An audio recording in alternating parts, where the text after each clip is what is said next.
یا رسول اللہ صلی اللہ علیہ وسلم یہ تو ختم ہو گیا، اب دشمن سامنے کھڑا ہے، غار کے دروازے پہ پہنچ گیا، اندر جھانکنے کی دیر ہے صرف۔ محبوب صلی اللہ علیہ وسلم نے اس وقت جملہ فرمایا لا تحزن ان اللہ معنا، رب ہمارے ساتھ ہے۔ فرمایا وہاں پہ صدیق اکبر رضی اللہ تعالیٰ عنہ کو تسلی دینے کے لیے اللہ نے محبوب صلی اللہ علیہ وسلم کے ہاتھوں معجزہ ظاہر کروایا۔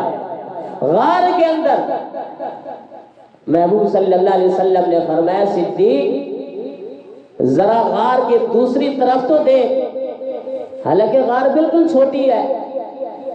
صدیق اکبر رضی اللہ تعالیٰ نے جیسے دوسری طرف دیکھا، کیا دیکھتے ہیں؟ غار پھٹتی ہے اور سامنے دیکھا دریا ہے، دریا کے اندر کشتی ہے، کشتی کے اندر ملح بیٹھا ہے، ڈرائیور بیٹھا ہے، تیار بیٹھا ہے، اور محبوب صلی اللہ علیہ وسلم نے فرمایا صدیق اگر دشمن ادھر سے آئے گا تو ہم ادھر سے چلے جائیں گے۔